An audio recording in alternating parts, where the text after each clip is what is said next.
matin, ton esprit doit se connecter à l'esprit de Dieu. Alléluia. Alléluia. Vous savez, quand je prie Dieu, je vois que le Seigneur va faire des choses. Vous savez, jusqu'à cette fin d'année, quelqu'un sera exaucé. Quelqu'un aura sa réponse. Alléluia. Alléluia. Prenons nos Bibles dans le texte que nous avons lu la semaine dernière. Restons assis. 2 Samuel chapitre 11.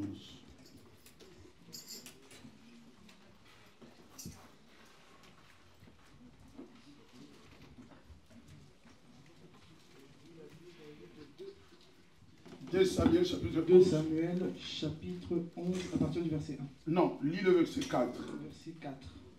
David envoya alors des messagers la chercher. Elle vint vers lui et il coucha avec elle alors qu'elle venait de se purifier après ses règles. Elle vient vers lui et il coucha avec elle alors qu'elle venait de se purifier après ses règles. Puis elle retourna chez elle. Cette femme tomba enceinte. Et elle fit dire à David, je suis enceinte. Ok, on reprend le verset 26. Commencez par le verset 25. David dit au messager, voici ce que tu diras à Joab. Ne sois pas peiné de cette affaire, car l'épée dévore tantôt l'un, tantôt l'autre. Renforce ton combat contre cette ville et détruis-la. Quant à toi, encourage-le. La femme d'Uri apprit que son mari était mort et elle le pleura. Quand sa période de deuil fut passée, David l'envoya chercher et l'accueillit chez lui. Et elle devint sa femme et lui donna un fils. Et elle devient sa femme. Alléluia. Alléluia. Ah, donnez-moi un bon amen. Donnez-moi un très bon amen 3 fois. Amen. Ah, Jésus est merveilleux. Quelqu'un peut dire avec moi, Jésus est bon. Jésus est bon. Je parlais dimanche passé de cette femme et de son homme Iri. J'ai dit que le thème du dimanche passé était tout près du palais royal. Et le thème de ce dimanche est dans le palais royal. Dimanche passé était tout près du palais. Et aujourd'hui, c'est dans le palais. Alléluia. Non, mon ami, pourquoi vous êtes fatigué? Donnez-moi un très bon amen. Le thème de ce matin est dans le palais royal. La Bible dit ceci. David, au moment de la guerre, il est resté à la maison, dans son palais. Et pendant qu'il est resté dans son palais, David s'ennuyait. Il s'est dit, je dois monter sur le terrasse de mon palais, essayer de prendre de l'air, pendant que les autres étaient en guerre. Alors David, en restant sur le toit ou la terrasse de son palais, il voit de loin une femme qui était belle. Mais cette femme, c'était la femme d'un homme qu'on appelait Iri.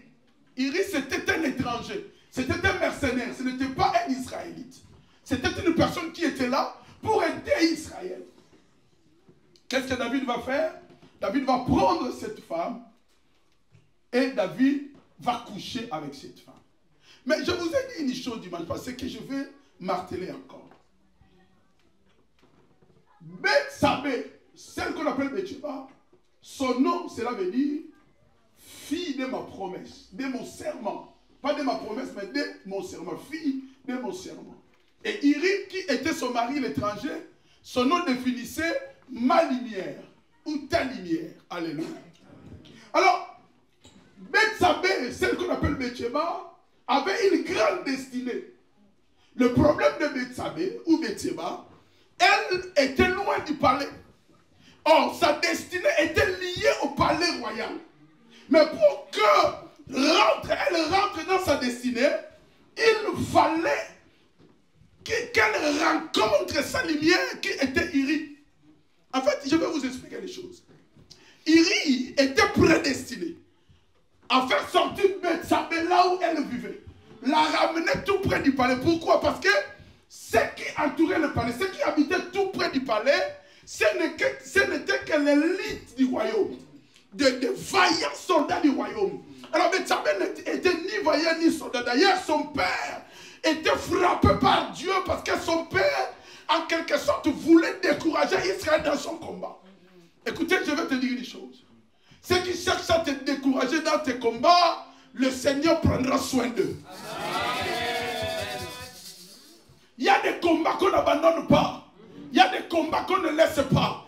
Bien aimé, il y a d'autres choses dans la vie. N'abandonnez pas jusqu'à ce que tu auras la victoire.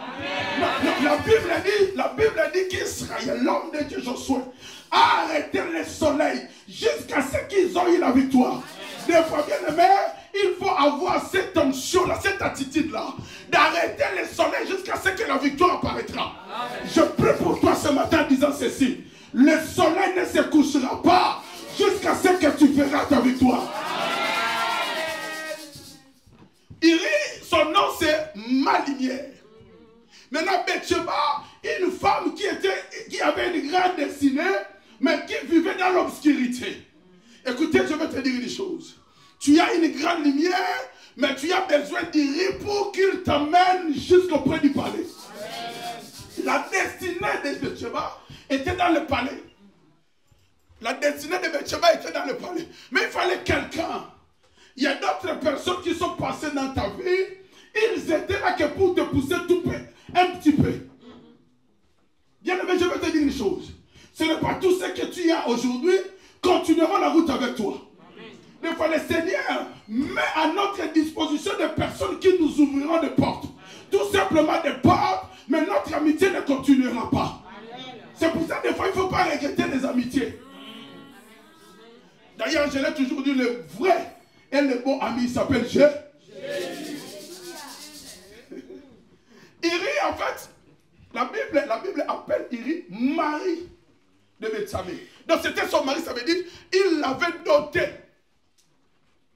Quand tu dotes une femme, comme on était hier, on était vendredi chez Papa Jacques, c'était moi l'Enzo d'ailleurs. Alléluia. C'était moi, vous savez, je fais bien l'Enzo. Papa Jacques dit, oh mais passez. Pour ça là, moi bien tu le fais bien, mais vous savez, moi on me paye des billets de fois, je n'ai pas reçu ce frère l'Enzo. Ah ouais. Ouais. Alléluia. Amen. Je suis un pasteur qui connaît aussi mes traditions. Écoutez, je vais vous dire une chose. C'est vrai qu'aujourd'hui, il y a plein d'églises qui disent que tradition. Je vais te dire une chose. Dans les traditions, il y a ce qui est mauvais. Mais il y a aussi ce qui est bon. On va rejeter le mauvais. On va garder ce qui est bon. Donc, un homme de Dieu qui renie sa culture et qui renie ses traditions ne connaît pas Dieu. Amen. Parce que vous devez comprendre que même en Israël, ils ont des traditions. Amen. Alléluia. C'est pour ça qu'on ne court pas derrière. Parce que tradition. La Bible dit que cet homme l'avait marié. Et en Israël, pour qu'on t'appelle mari, ça veut dire que tu as doté la femme. Donc toi qui es là, qui n'as jamais doté ta femme, tu n'as pas le droit qu'on t'appelle mari. Tu es concubine. Ah, concubin. Alléluia. Fais ça pour la gloire de Jésus.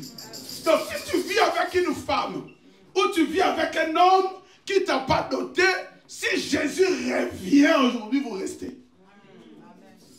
Parce que vous savez, beaucoup de personnes pensent qu'avec les choses de Dieu, on négocie. Dieu ne négocie pas avec sa parole. Amen. Amen. Donc, toute personne qui est là ce matin, qui vit d'ailleurs, quand tu vis avec une femme que tu n'as pas dotée, toutes les portes sont ouvertes. La chose que beaucoup ne comprennent pas, le vent du sud, du nord, de l'est et de l'ouest, il peut vous frapper facilement. Parce que quand tu vis avec une femme dont tu fais des enfants, avec elle ou pas, dont tu n'as pas doté, elle n'est pas sous ton autorité. Quand un homme épouse une femme, quand un homme donne sa dot, la femme sort spirituellement sous l'autorité de son père pour se mettre spirituellement sous l'autorité de son mari. Amen. C'est pour ça que la Bible dit que le mari est le chef de la femme. Le mari est le chef de la femme quand il épouse la femme et donne la dot. Amen. Toi, tu veux être le chef de la femme. Tu n'as jamais même donné dot à non. Et vous savez, à Congo, je prêchais dans une église, je les ai dit. Cette histoire de le mari et le chef de la femme, des fois, nous le prêchons mal. Le mari n'est pas le chef de toutes les femmes de son avenir, de son quartier. Non, non, pas du tout. Le mari est le chef tout simplement de son épouse. Amen. Est-ce que vous comprenez? Amen. Donc ça veut dire, ma voisine, je ne suis pas son chef. Parce que ma voisine peut être aussi mon chef au travail. En fait, cet évangile de Matthieu, où l'homme est l'homme, il est au-dessus de toutes choses, ce n'est pas l'évangile de Christ. D'ailleurs, Jésus lui-même, vous devez comprendre que la Bible dit, Dieu dit créer l'homme à notre image. Donc en Dieu, il y a le féminin, il y a aussi le masculin. Est-ce que vous comprenez? Le féminin de Dieu en lui ne domine pas le masculin en lui. Le masculin en lui ne domine pas le féminin qui est en lui. Mais dans les choses de Dieu, nous devons être complémentaires. Même dans la maison, nous devons être complémentaires. Comme Papa Jean-Claude, je vais vous dire une chose. Vous savez, moi, chez moi, il m'arrive plusieurs fois, quand je mange, je débarrasse les assiettes et je vais les laver. Plusieurs fois. Ça m'arrive plusieurs fois, j'arrive, je dis, Iguette, reste là parce qu'elle travaille de 8h à 16h. Donc elle rentre à la maison, des fois je la vois fatiguée. Des fois je lui dis moi-même ne cuisine pas. Quand elle arrive, elle veut aller cuisiner, je dis non, Iguette ne cuisiner pas. Mais vous allez manger quoi? Je dis, il y a des œufs au frigo, on va prendre du pain, on va faire des œufs, on va manger. De toutes les façons, le foufou, depuis qu'on est né, on mange. Il y a des jours où il faut quand même faire des exceptions. Quelqu'un me suit? Ta femme, Papa Jacob, n'est pas ton esclave. Parce que quand nous épousons des femmes, nous pensons qu'elles sont devenues nos esclaves. Cousine foufou, fais comme ça. Non. Moi, je sais que ma femme est fatiguée. Donc même la toucher, je ne la touche pas. Parce qu'elle est fatiguée.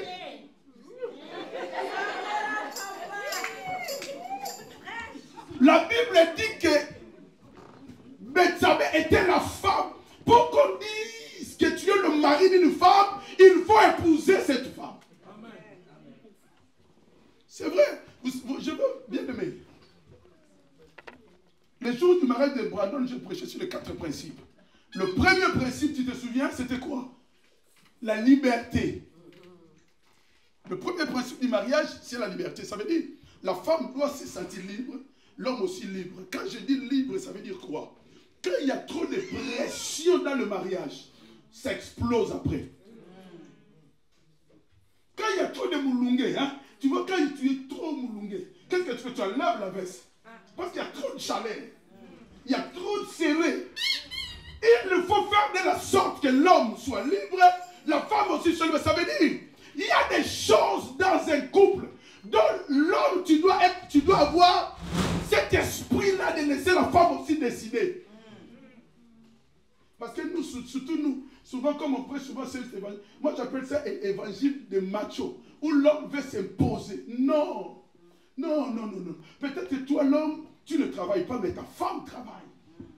Donc ça veut dire, toi, tu es disposé, tu es disponible à tout moment, tu es à la maison, tu es fort, mais elle, je vois une femme qui va travailler de 8h à 16h, elle arrive à la maison 16h10, 16h15, je la vois, elle est restée toute la journée debout parce qu'elle faisait les assiettes des enfants qui sont mangés. Elle me dit, il y avait 450 enfants, je l'avais 450 bassanes. Sans compter les plateaux. Sans compter les plateaux. Alléluia. Donc maintenant, c'est à moi maintenant l'homme de savoir que non. Je vais la laisser dormir tranquille. Mais tu peux la laisser dormir tranquille. Tu attends vendredi soir.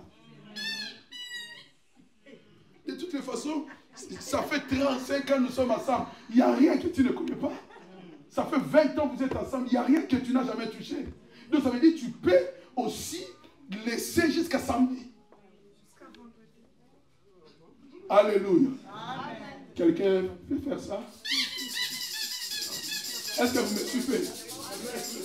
Les papas vont me frapper derrière. Je vois les papas vont dire, hey, on va se réunir. Ben oui, il faut que vous savez la fatigue. J'ai dormi aujourd'hui. Je me suis réveillé, c'était 8h. J'ai dit à Iguette, j'ai dormi, j'ai eu un profond sommeil, je n'ai pas compris. Elle m'a dit, tu vois la fatigue, qu'est-ce qu'elle fait? Donc, des fois, il faut savoir comprendre l'autre. Tu peux dire à la personne qui est à côté, des fois, il faut savoir comprendre l'autre. Tout le monde a parlé, sauf les papas. Tu peux dire à quelqu'un qui est à côté, des fois, il faut savoir comprendre l'autre. Les papas de la chambre haute, les femmes ne sont pas nos esclaves. Une femme n'est pas. La Bible dit que vous êtes appelés à la liberté. Et quand la Bible dit que vous êtes appelés à la liberté, et il dit, la Bible parle des femmes comme des hommes. L'Esprit de Dieu, c'est un esprit de liberté. Le Saint-Esprit, c'est un esprit de liberté. Le Saint-Esprit n'est pas là pour esclavagiser les autres et faire des rois des autres. Non. Ça, vous devez le comprendre, c'est très important. Mais maintenant, cette femme, Betchabé, avait besoin qu'on l'amène pour qu'elle rentre dans sa destinée. Maintenant, Dieu a choisi Iris. Iris, c'était un étranger. Et le nom d'Iris, cela veut dire ma lumière. Mais des fois, dans ta vie, tu as besoin de rencontrer ta lumière. En fait, il y a l'obscurité jusqu'à aujourd'hui sur ta vie. Parce que tu n'as jamais rencontré ta lumière. Et la lumière de ce matin, il s'appelle Jésus. Si tu fais une expérience personnelle avec Jésus, ta vie s'est transformée. Alors reçois Jésus au nom de Jésus. La Bible dit ceci. David va remarquer cette femme et il va poser la question, à qui cette femme-là? C'est garde qu'on va lui dire, c'est la femme d'Iri. Les siens. David savait que c'était la femme de l'autre. Mais qu'est-ce que David fait? David demande qu'on l'amène quand même. La femme de l'autre. On ne prend pas la femme de l'autre. Surtout si c'est une femme dotée. Quand je parle de la femme, je ne suis pas en train de parler des copines. Parce que vous pouvez vivre ensemble, ça fait 100 ans, mais vous êtes des copains et copines. Est-ce que vous comprenez? La femme de l'autre, on ne la prend pas. David, qu'est-ce qu'il fait? Il prend la femme de l'autre et il couche avec. Dans son palais. Ça, c'était la première fois que le pied de Bethsabée touche le sol du palais royal. C'était la première fois. Mais la première fois que ses pieds ont touché le palais royal, ce n'était pas la bonne pour la première fois. C'était dans le péché. Et je vais dire à une personne, je répète pour la femme de l'autre, ne touche, la Bible nous interdit même d'envier. La Bible dit dans le livre d'Exode, tu n'envieras point. La Bible dit, tu n'envieras pas la femme de ton frère. Le bœuf, même le mouton. La Bible dit dans le livre d'Exode, même la chèvre. Donc en fait, dans la vie, il faut savoir glorifier Dieu. Si l'autre est béni, ton tour aussi viendra. Amen. Combien d'années nous sommes avec ma bibiche et maman et papa Jean-Claude ici, les mariages ont passé. Mais aujourd'hui, c'est ton tour. N'enviez pas que c'est le tour de l'autre. Ne dis pas pourquoi lui et non moi. Ton tour aussi vient. Viens. Rentre dans ta destinée au nom de Jésus. La Bible dit Exode 20, tu n'envieras pas. Tu n'envieras pas. Même si quelqu'un vient ici, il est sapé comme jamais, tu n'envies pas. N'envie pas. Donc tout viendra. Bien-aimé, ils ont des papiers aujourd'hui, tu auras des papiers demain. Mon petit frère, c'est lui qui est derrière moi, c'est lui qui est à Lyon. Je l'ai fait venir, mais il est devenu français avant moi. Il est venu, il a fait les choses régées partout, sans papier. Mais aujourd'hui, il est français avant. À Lingala, on dit qu'on est liboso et ça qu'on comme. Attends ton tour. David a envié la femme de l'autre parce qu'elle était belle. Il a pris la femme de l'autre et il l'a amenée dans le palais. Mais la première fois que Bethsabée est entrée dans le palais, ce n'était pas la bonne façon. Oh, la destinée de Bethsabée était dans le palais. Mais la première fois, ce n'était pas la bonne. Écoutez, je vais te dire une chose. Même si tu as échoué une première fois, ce matin, le Seigneur te donne la seconde chance. Amen. Tu as essayé la première fois, ça n'a pas marché. Il y a une seconde chance ce matin. Ah, tu n'arrives pas à saisir cela. Je dis, tu as échoué la première fois. Ce matin, il y a une seconde chance. Je dis ceci. Tu as échoué la première fois. Ce matin, il y a la seconde La première fois que Bathsheba est rentrée dans le palais, c'était la mauvaise. Elle est rentrée dans le palais par le moyen d'adultère. Bathsheba pouvait aussi refuser, même si David était roi. Même s'il est roi, tu peux refuser. Tu peux refuser. Il y a des personnes qui ne refusent pas, tout simplement parce qu'ils voient l'influence de la personne. Elle est mariée, Bathsheba était mariée. Mais elle rencontre David par l'influence de David, elle accepte de coucher avec David. Il y a des femmes mariées des fois qui font ça. Parce qu'elle a rencontré Emmanuel Macron. Emmanuel Macron dit viens à l'Élysée. Elle oublie qu'elle est mariée, elle va vite à l'Élysée. Si ton mari aujourd'hui n'a rien, Dieu peut faire que demain qu'il soit une grande personne. Amen. David lui-même était rien, était un berger. David n'était rien du tout. D'ailleurs, les jours où le Seigneur envoie Samuel, même son père l'avait oublié. Mais comme il avait un grand destiné, là dans la forêt, Dieu l'avait localisé toujours. Je dis partout où tu es, comme tu as une grande destinée, quelle que soit la situation que tu es en train de traverser aujourd'hui, que l'Esprit de Dieu te localise. Je dis, sois localisé ce matin. Au nom de Jésus. Bathsheba, l'influence de David l'a fait céder. Il y a des gens qui cèdent à cause de l'influence. Pourquoi? Parce qu'elle voit ce gars-là, il est beau. Hein. Cette fille-là, il est beau. Hein. Alors, à cause de la beauté, elle se donne. À cause de l'argent, elle se donne. On ne se donne pas à cause de l'argent. Ni à cause de la beauté. On ne se marie pas à cause de la beauté. Si tu suis la beauté, tu vas regretter. Alléluia. Alléluia.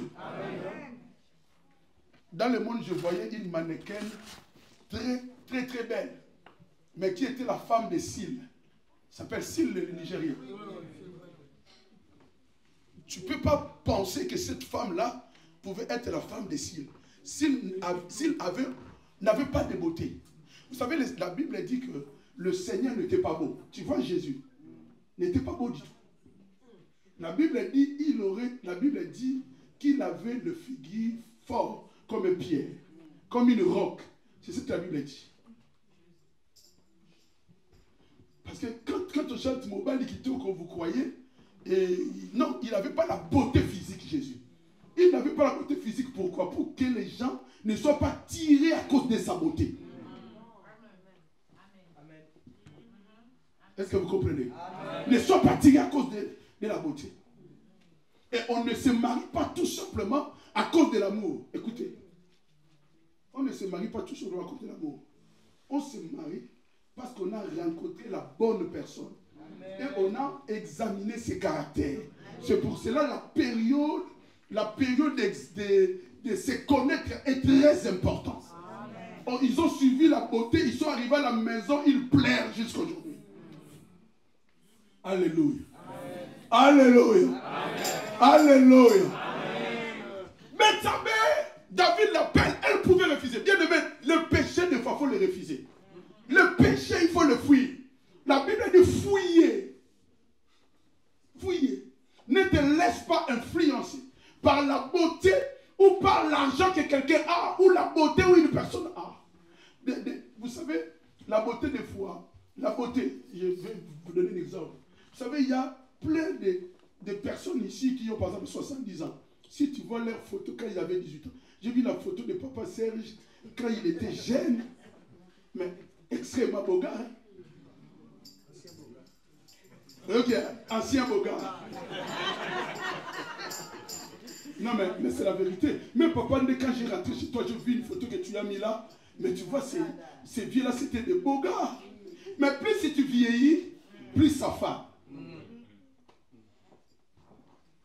Donc si tu suis quelqu'un parce qu'il est beau aujourd'hui, il faut savoir que dans 10 ans, il n'aura plus la même beauté. Alors tu vas fuir. Alléluia. Alors la première fois que Bathsheba rentre dans le palais, c'était une mauvaise façon d'entrer dans le palais. Et elle est rentrée dans le palais dans le péché. On ne vient pas devant l'Éternel avec le péché. Quand tu viens devant Dieu avec le péché, bien aimé, rien ne se passera dans ta vie. Amen. Elle couche avec David. Elle part. Quelques jours après, David apprend qu'elle était enceinte. Qu'est-ce que David fait? C'était la femme d'autrui qui l'a enceintée. Qu'est-ce que David fait? Il va monter quelque chose pour faire tuer le mari de Bethsabée. Et en bref, le mari de Bethsabée, David va le faire revenir. Et David va lui offrir de la bière. Il prend la bière et David lui dit, rentre chez toi. Maintenant, dans la tête de David, rentre chez toi, parce que David savait que s'il rentre chez lui, quoi qu'il arrive, il va coucher avec sa femme. Quand il va coucher avec sa femme, donc sa femme pourrait dire que la grossesse n'est pas à David, mais la grossesse est à son mari. Tu vois David, hein? David c'était un homme de Dieu. D'ailleurs la Bible dit que Dieu l'appelait l'homme selon mon cœur. Mais bien aimé, je veux te dire une chose. Dans l'homme, il n'y a pas du parfait. Je ne suis pas parfait. Le Seigneur lui-même, tant qu'homme Jésus, un jour quelqu'un l'a dit, parfait maître, l'a appelé parfait maître. J'ai déjà refusé cela. Jésus dit, non, seul Dieu est parfait. Celui qui parlait comme ça, c'était Jésus, homme et non Jésus, Dieu. Nul n'est parfait. Tu peux trouver des erreurs sur moi, comme je peux trouver des erreurs sur vous. David était un homme de Dieu. C'était un prophète roi. Mais David a monté un complot d'assassinat. Donc David a fait assassiner le mari de tout. D'ailleurs, avant même de l'assassiner, qu'est-ce que David fait? David a dit, à cause de la ma caméra. Il voulait le faire mentir. À cause de ma caméra. Donc il voulait que Uri passe comme le père de l'enfant. Cette chose-là, ça a commencé depuis. David a senté. David a enceinté la femme. Mais pour couvrir ça, il a fait revenir Uri, le mari. Il lui a donné à boire. Et puis il lui a dit, va à la maison. Parce qu'il sait que s'il allait à la maison, quoi qu'il arrive, il allait coucher avec sa femme. Alors moi, ça a facilement que sa femme pourra dire que la naissance. Mais écoutez, ils peuvent faire des complots contre toi. Mais la Bible dit ceci, 1000 tomberont à ta gauche et 10 000 à ta droite.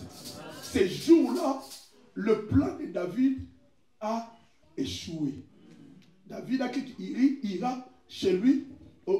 Or, Uri, au lieu d'aller à la maison coucher avec sa femme, qu'est-ce qui va se passer? Uri, il va rester devant le palais royal.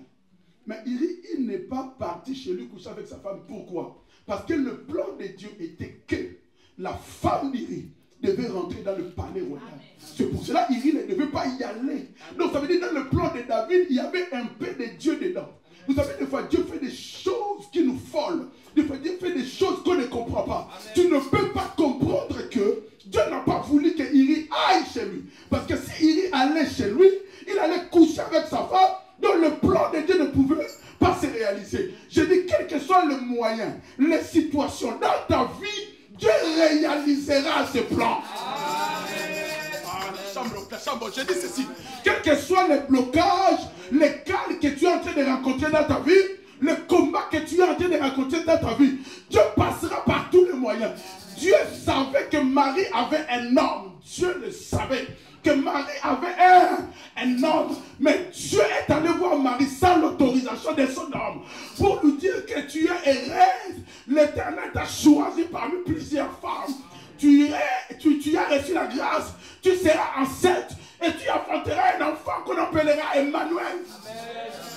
Sans aller demander l'autorisation de l'homme. Quand Dieu veut agir avec toi, quand Dieu veut se manifester avec toi, Dieu se met au-dessus de la loi, parce que la loi c'est lui qui les a établis. La loi c'est lui qui les a créés. Dieu n'a pas demandé à Joseph son avis, mais il a informé Joseph. Amen. Tu n'as pas compris, j'ai dit, Dieu n'a pas demandé à Joseph son avis, mais il l'a formé. Ce soir, Dieu va informer à tous les sorciers de ta famille que tu vas te marier. Ce soir, Dieu va informer à tous les sorciers de ta famille que tu auras tes papiers. Ce soir, Dieu va informer à tout le monde. Dieu dit en là-bas, n'essaye même pas. Dieu n'a pas besoin d'autorisation. Dieu dit à Pierre, mange les insectes. Pierre dit non, je ne peux pas manger parce qu'ils sont déclarés impurs. Dieu dit, qui t'a dit ça? Même si je l'ai déclaré impur aujourd'hui, demain si je te dis mange mange parce que je suis le maître. Il est le maître de tout. Dieu n'avait pas besoin de demander la permission à Marie, à Joseph. Je vais te dire une chose. Ceux qui te combattent, ils passent leur temps pour rien. Amen. Parce que le Dieu que je vous prêche, c'est un Dieu qui n'a pas besoin de protocole. Il n'a pas besoin de... Quand il agit, il n'a pas besoin de protocole. Amen. Je dis quand il agit, il n'a pas besoin de protocole. Prêche, papa. Dieu fait qu'il ne rentre pas chez lui. Parce que s'il rentre chez lui, il va coucher avec la femme. Ça veut dire le plan de Dieu ne vont pas s'accomplir. Oh, le plan de Dieu n'échoue jamais. Il n'échoue jamais. Le plan de Dieu n'échoue jamais. En fait, Dieu a utilisé Iri tout simplement pour prendre Betsheba, l'amener tout près du palais. Pour que Betsheba soit localisée et qu'elle rentre dans le palais. Écoute, il y a d'autres, peut-être des hommes que tu as rencontrés dans ta vie. Leur rôle, c'était de te pousser tout simplement un peu. Mais je sais que l'homme que tu es avec aujourd'hui, c'est l'homme de ta destinée. Je sais que la femme que tu as jusqu'à aujourd'hui, c'est la femme de ta destinée. Il y a des personnes qui sont créées tout simplement pour nous pousser un peu. Il y a des gens qui sont là pour nous pousser tout simplement un peu. C'est pour ça que des fois, ne regrette pas les amis. Des fois, il ne faut pas regretter les amis. Si un ami part, rends gloire à Dieu. Le meilleur ami, c'est Jésus. Et qu'est-ce qui se passe? David, le lendemain, il trouve Iri devant le palais. Donc, Iri n'est pas parti coucher avec sa femme. David dit, comme il n'est pas parti coucher avec sa femme, il faut le tuer. Il faut le tuer. On va prendre Iri, on l'amène au front et Iri meurt. Quand Iri meurt, la Bible dit que la nouvelle monte jusqu'à Jérusalem. Sa femme Bethsabée, la Bible dit, elle fait le deuil de son nom. Tu vois l'homme, hein? Elle te fait tuer et elle fait le deuil. Il ne faut pas être émotionnel.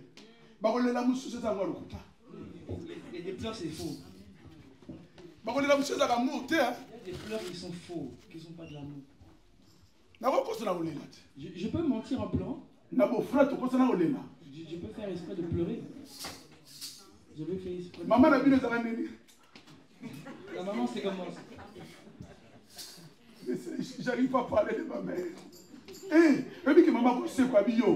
Tu sais que la mère, elle peut ressusciter.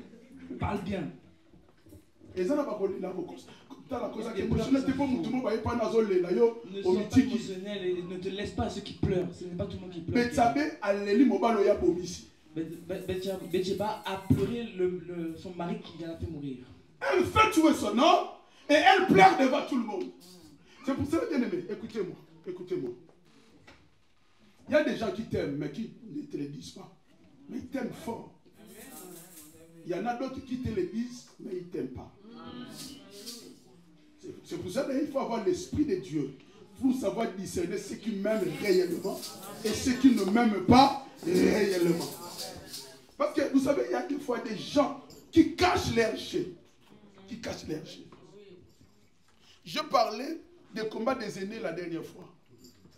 Mon petit frère, il va m'excuser, Hendrik. Il va m'excuser. Mais le petit frère qui est venu avant Hendrik, quand il était au Brésil, quand je faisais les choses, elle me disait, pardonne papa, je prêche. Quand il était au Brésil, il me disait des paroles, tu ne peux pas croire. Yaya, tu es le toile de notre famille. Yaya, j'ai compris que j'ai galéré parce que j'étais têtu envers toi. J'ai dit à ma femme, tu vois maintenant, quand j'ai appelé Yaya, tout est parti. Et moi, j'ai dit à maman Iguette, j'ai dit, ce petit frère, je vois comment que Dieu l'a touché. Ah, il faisait songer. Il est arrivé 2 semaines après. Comme on dit à Lingala, à côté du esprit. Sa femme même que je fais venir, elle n'est pas de ma famille. Elle m'a écrit Moukoloku Fatoroyate. Est-ce que vous comprenez? Mais quand ils étaient au Brésil, il ne faut pas être émotionnel. Si tu es émotionnel, tu vas faire beaucoup d'erreurs. Vous savez, Dieu n'est pas émotionnel. Toi, tu crois quand tu viens ici, tu pries.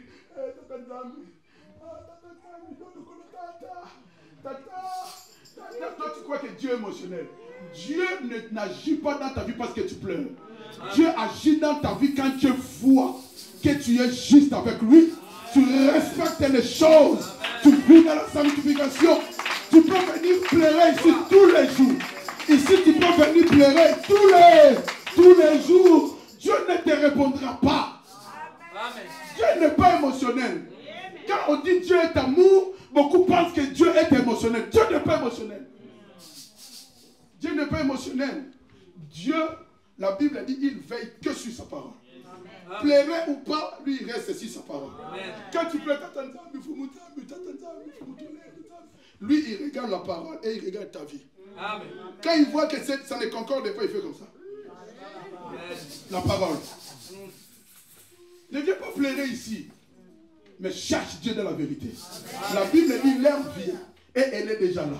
Où les vrais adorateurs adoreront le Père en esprit et en vérité. Cherche Dieu dans la sanctification. Amen. Beaucoup de personnes ne vivent pas la main de Dieu parce qu'ils ne cherchent pas Dieu bien. Toi, tu penses que Dieu est émotionnel. Papa, vraiment, je ne comprends rien. Mon Dieu, pourquoi tu m'as abandonné? Mon Dieu, pourquoi tu m'as laissé? Non. Dieu, même si tu pleures avec toutes les larmes de ta vie, il regarde la parole. Amen. Comment tu vis avec la femme que tu as à la maison? Dieu regarde, tu n'as jamais fait ni la présentation, ni la dot. Il dit à Michael, mais comme toi tu ne peux pas écouter, tu n'as pas compris. Mais Dieu dit à Michael, enlève-moi ces gars-là. Si tu veux être bien avec Dieu, si tu viens avec une femme, moi je bénis le Seigneur, Papa Jean-Claude, je bénis le Seigneur, Maman Bibiche. Vous savez, ce que j'aime avec eux, je les ai baptisés. Mais quand j'expliquais que si tu viens avec une femme que tu n'as pas mariée, ils se sont disciplinés, ils ne prennent pas la Sainte Seine. Papa Jean-Claude, vous les voyez prendre la Sainte Seine? Que Dieu te bénisse. Il ne prend pas. Donc, à partir d'aujourd'hui,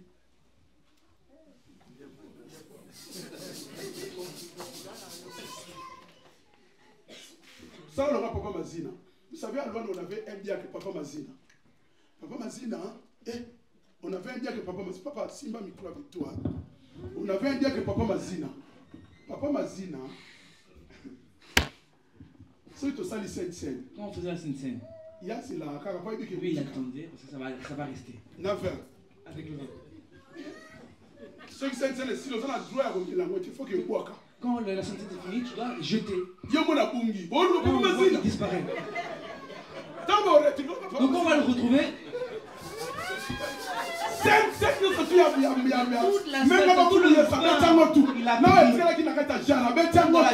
a pris. Comment le prendre Mazine? Comme ça, on récupérait tous les jours. Oh, mais là, c'est comme ça pour la gloire de Jésus. La première fois que Bethsabée est rentré dans le palais, c'est la deuxième fois. Quand le mari meurt, maintenant Dieu commence à réaliser son plan dans la vie de Bethsabée. Qu'est-ce qui se passe? Bethsabée pleure, elle finit de pleurer. David, il demande qu'on aille la chercher. On va chercher Bethsabée et la Bible dit elle devient la femme de David. Aïe, aïe, aïe, aïe. Du moment où elle est devenue la femme de David, la Bible dit maintenant elle rentre dans sa destinée. Vous savez, la mère de Salomon, c'est Bethsabée. C'est Bethsabée. Celle qui était la femme d'Iri. Bien aimé, que c'est Kakamoninga te pour le Aza à Yakokwea. Ne te moque pas pour une personne si elle est tombée. Ça peut changer de langue. Mais la Bible dit, vous, tout ce qui est fort, fortifiez ceux qui sont. Bien aimé, il fallait que Bethsabée rentre dans sa destinée. Mais pour rentrer dans sa destinée, elle devait rencontrer Iri. Tu vois, ce matin, je suis l'Iri qui est là tout simplement pour te prendre et te faire rentrer dans ta destinée. Amen. Quel que soit ce qui s'est passé dans la vie antérieure, même si tu étais marié, tu avais fait des enfants, cet homme-là était parti. Bien aimé, tu peux faire des enfants avec un homme qui n'était pas à toi, qui n'était pas destiné pour toi. Tu peux faire des enfants avec une femme qui n'était pas destinée pour toi. Mais écoutez, des fois, Dieu permet que ça se casse pour te prendre, te dans ta destinée. Amen. C'est pour cela que tu verras que des fois, la vie que tu as menée n'est plus la même que tu vis aujourd'hui. Avant, quand tu rentrais à la maison, tu étais triste, mais aujourd'hui, tu es pressé de rentrer à la maison. Parce qu'il y a la joie à la maison. Pourquoi? Parce que tu es rentré dans ta destinée. Je vais dire à une personne ce matin, je te prends au nom de Jésus. Je te fais rentrer dans le palais royal. Je dis, je te prends, je te fais rentrer dans le palais royal. Dans le palais royal, il y a l'abondance. Dans le palais royal, il y a le succès. Et le palais royal ce matin, c'est Jésus. Je te prends, je dis, je te prends, je te fais rentrer dans le palais royal.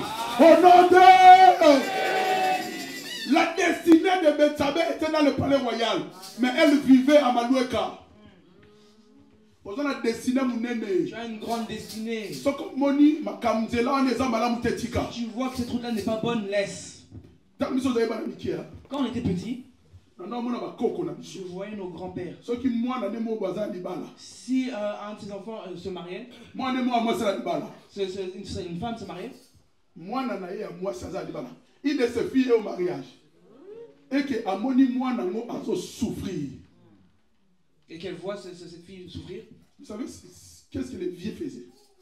Donc il venait jusqu'à la maison et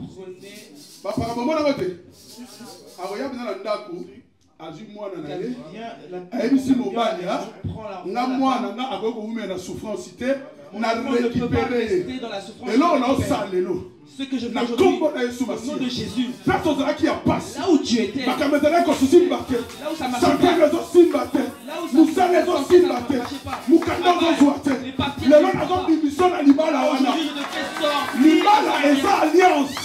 le mariage est une alliance. Dans cette ancienne alliance que tu es, je te fais sortir. Si dans ta famille il y a une alliance de pauvreté, de stérilité, de célibat,